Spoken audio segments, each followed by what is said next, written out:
Where'd you come from, stranger? You're looking at a big man with iron gray hair. In his right hand, a six-shooter. And at his feet, a crumpled heap of what was once an old white-haired man and his wife. Come in, stranger. Right in. Pity you called. For your sake. So it's the way it looks. Nothing is the way it looks, stranger!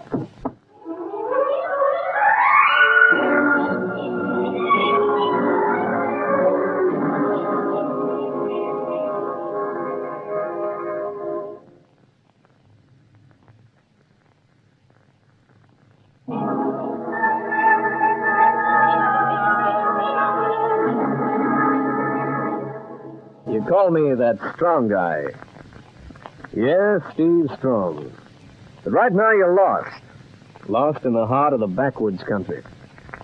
You're trying to get to a fishing lodge. You've been driving for 2 hours since sunset. You've seen no sign of life along the road. And then you see it. One lonely light, 200 yards up the main road. So you park your car on this apology for a road and walk it to the house. You get to the door and raise the knocker. The door's off the latch, and it slides open under the weight of your hand.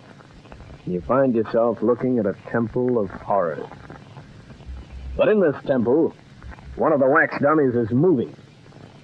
The other two look like they'll never move again. Where'd you come from, stranger? You're looking at a big man with iron gray hair, and in his right hand, a six-shooter. And at his feet, a crumpled heap of what was once an old white-haired man and his wife. Come in, stranger. Right in. Pity you called. For your sake. So it's the way it looks. Nothing is the way it looks, stranger. Nothing.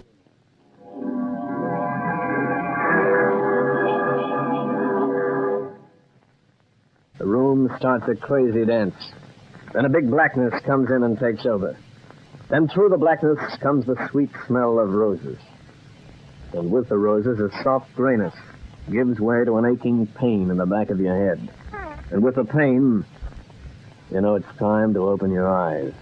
Never lost a patient yet. She's the sweetest looking nurse you've ever seen. And right now, she's doing an operation on your wrists. An operation with hemp rope. And the knot she ties are no lover's knots. You've been out some time, stranger. I'm not sure I'm all back yet. It'll come, stranger. But I don't know for how long it'll be. So, why didn't it happen before? Harry was interrupted. You're lucky. But for how long? Like I said, you're lucky. Yeah? And being thrust to hands and feet like a Thanksgiving turkey's being lucky. You're my Thanksgiving turkey, Steve.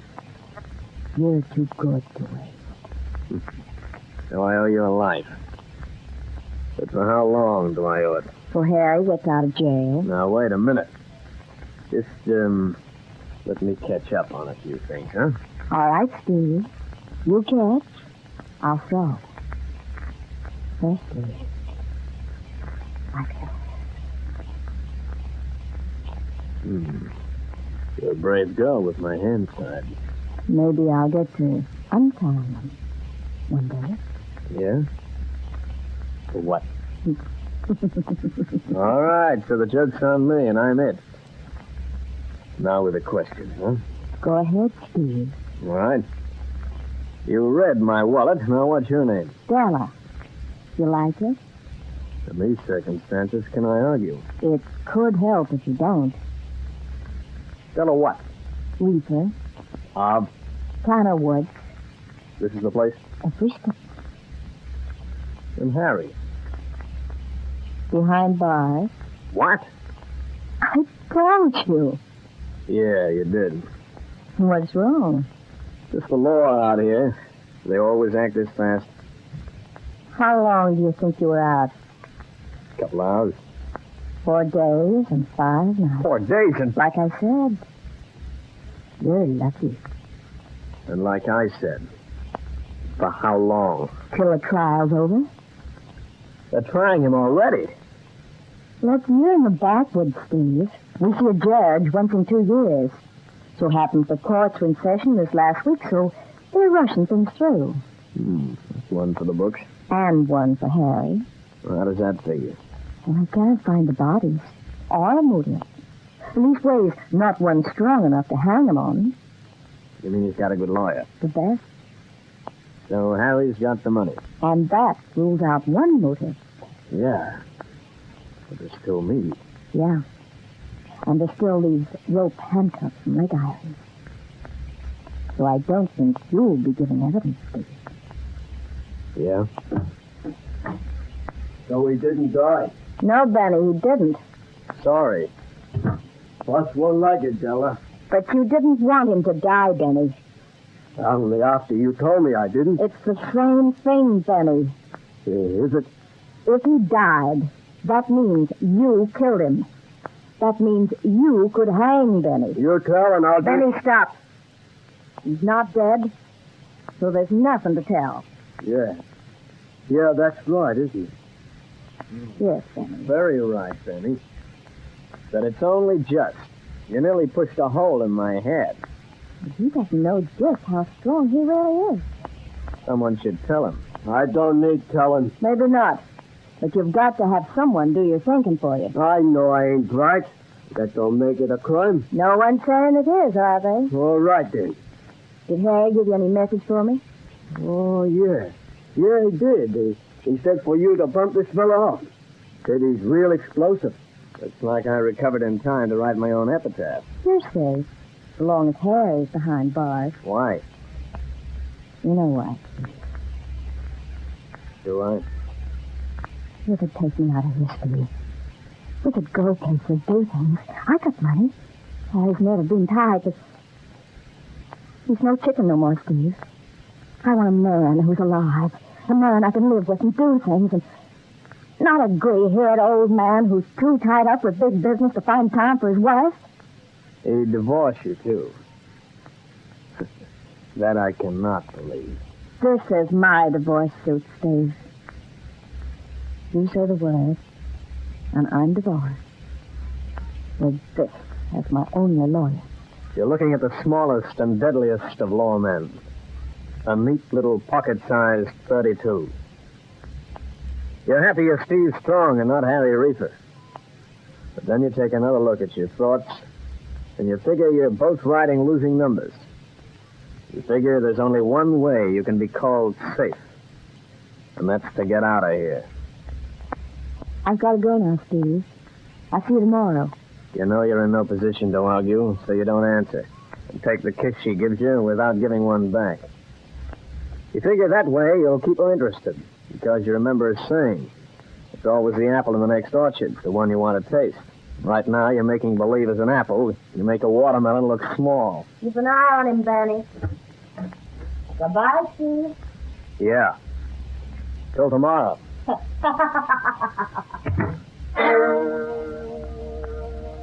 You take stock of the mountain left in the room with you.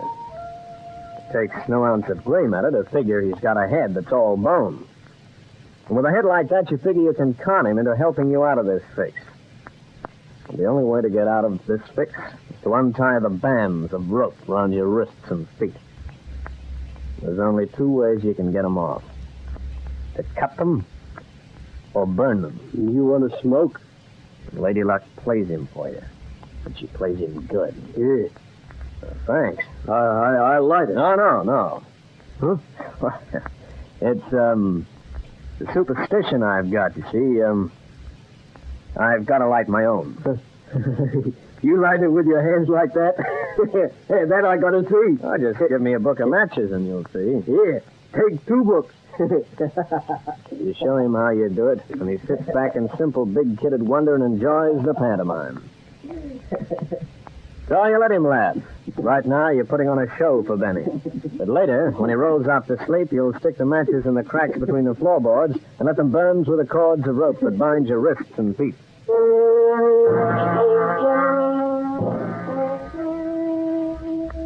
You've done your Chloe act and freed the bonds that bind you. And you're sitting in a car you borrowed from Harry Reefer's garage. You're driving through the night towards the town of Tanner Woods.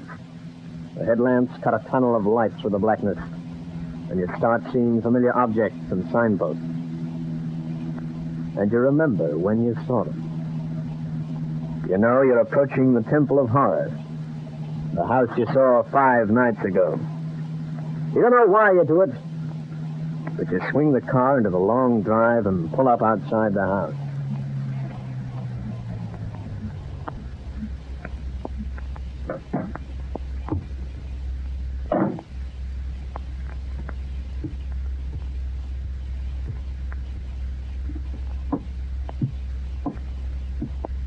Again, the door seems to draw you like a magnet, and you feel the prickle running up and down your spine.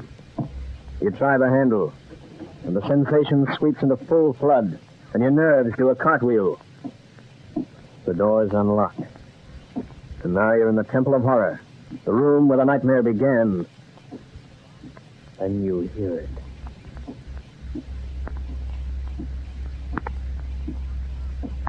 Your hand reaches for your gun, but it gropes on empty air, and you know all you can do is wait.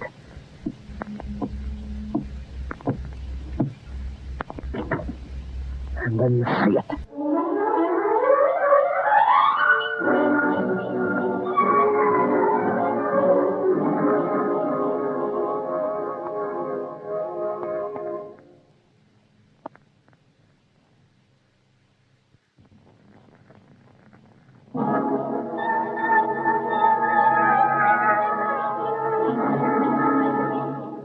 You're in the center of the room where it all began 4 nights ago. You're standing looking at a dark shape against the dim light of the stars behind the open doorway. And then, the lights switch on. What are you doing here? Your whole body relaxes like a piece of warm jelly. Who are you? That could be my question. I got here first. What do you want? Hey, hold on, honey. I'm no crime boy. I'm Steve Strong, private detective. But what are you doing here? Hold on, honey. I told you who I am. Let's hear something from you, huh? No. I'm Judy Gander. My grandparents were killed in this room last week. Oh. Yours, huh? Mm-hmm. Well, I came in just after it happened. I'm very sorry. And so who did it? Yeah. I saw Harry Reefer with a gun in his hand. You know him? I know his wife. And the bump on my head knows his handyman a lot more. Oh, even with your evidence, it's still hopeless until they find the bodies. I still say my evidence is enough. No, out here it isn't. Oh, you don't know these backwoods people. It's only your word against Harry Reefer's. And you're a stranger. As for Reefer, oh, he's big time out here. So big he's almost a legend. Owns half of Tanner Woods. His lawyers are banking on this. By 11 o'clock, Harry Reefer will be a free man. Unless we find the bodies first. And I think I know someone who can be persuaded to help us. Danny. Yeah. If he's still where I left him.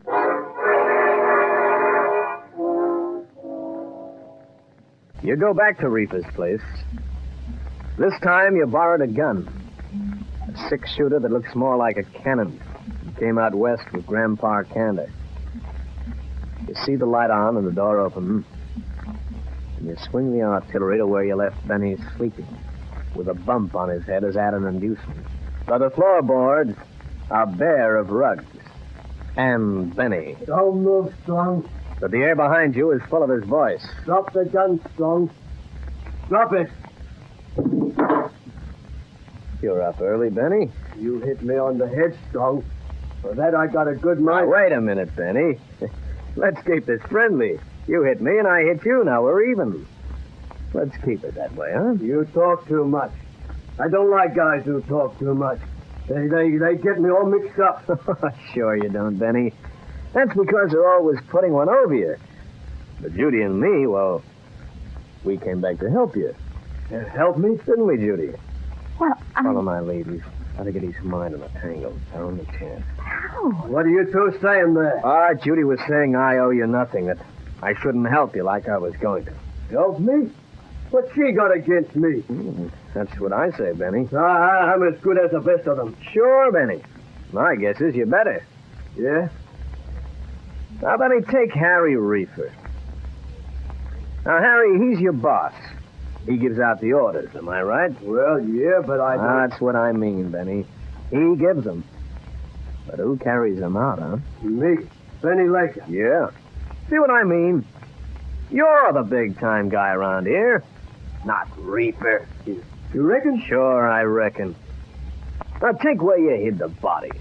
Yeah? Yeah. I bet Reefer didn't do anything about them.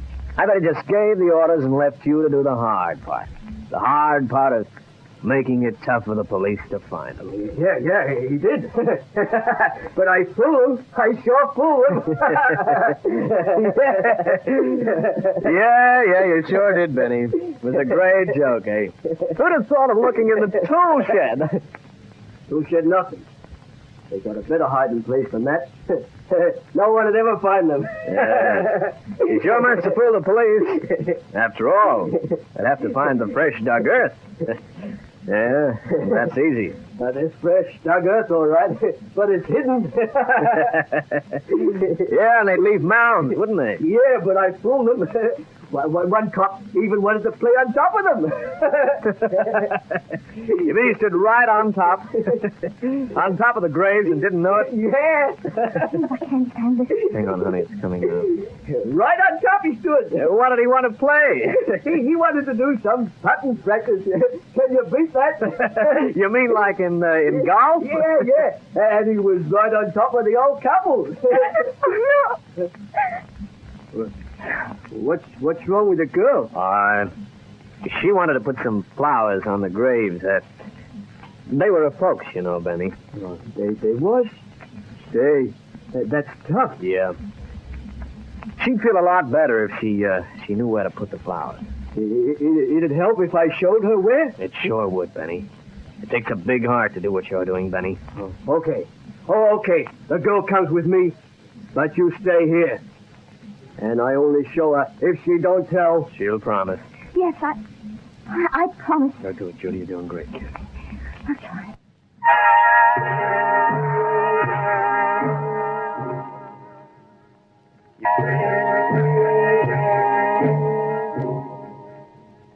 You wait for Benny and Judy to come back, and you wait with a length of 2 before. Judy comes in first, and then Benny. No, please don't. You look at Judy's eyes wide with terror. Then you see helpless defeat mixed in with the terror. He didn't tell me. He changed his mind. So he wasn't so dumb. Steve, what can we do? It's morning already. Time says... mine stopped 2-3 days ago. It's after 6:30. The trial's at 10. Last night's paper said it'd be over by 11. Would have finished yesterday, but prosecution held out for the day. So we got less than 5 hours. And Reefer's got 4 practice greens and fairways. You must like golf. Oh, he's the local club president. That figures. But where do we start?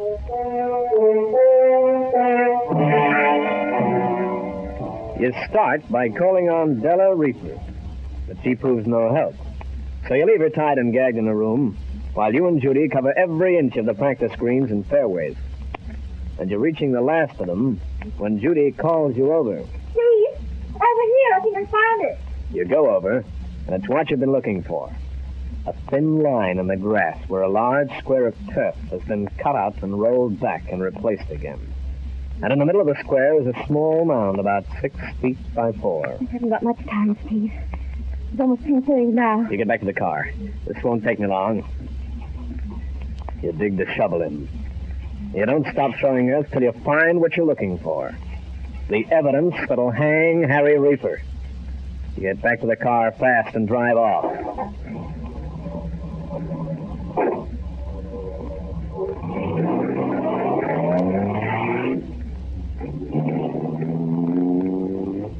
By breaking all speed regulations, you and Judy are outside the door of the courthouse by 2 minutes to 11.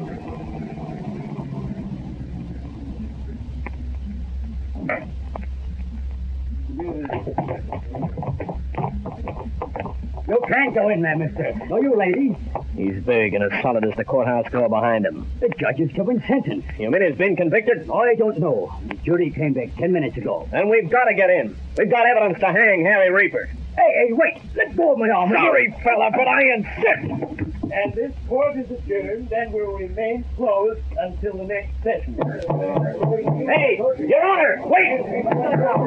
What's the meaning of this? What was the verdict, Your Honor? I don't see what that has. I've got the evidence to hang Harry Reaper. Order! You realize what you're saying, young man? I do. And Miss Tanner can prove it with me. We found the bodies of my grandparents in Mr. Reefer's private golf cart.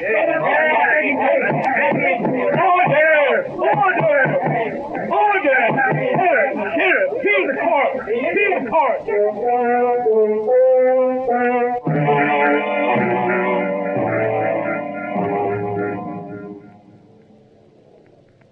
And that's the whole story, Judge. The jury found him not guilty. But you can't let him go. He's a murderer. It was the court's ruling. Judge! You have to give me protection, Judge! The jury found you not guilty, Reaper. But that crowd out there. Listen to him. Listen to him, Judge! They'll kill me! Yeah, Harry, sure they'll kill you. You should have thought of that before. Before you wanted the old couple's land. Not as I on the land. They didn't want any of it. I offered to buy it. They wouldn't sell. They wanted to keep their land for grazing cattle. They had a right. It was their land, Reaper. Oh, Judge, listen to me. They weren't living with the times. Yeah, so you killed them. Yes, I killed them. But in the old days... This isn't the old days. Maybe not, but you're letting him go. But you can't let me go, Judge. You can't let me go. Look at that crowd out there. The court found you not guilty. But Judge, I'm telling you, I killed them. Reaper, you confessed too late. You heard the jury's verdict. There's nothing more to be said. This case is closed until the prosecution requests a new trial by the lawyers of the state. No, Judge! You can't do it! Take him outside, Sheriff. This court is closed. You can't leave me alone out there. Here, let go of my arm. You can't do this to me. You can't do it. You can't do it.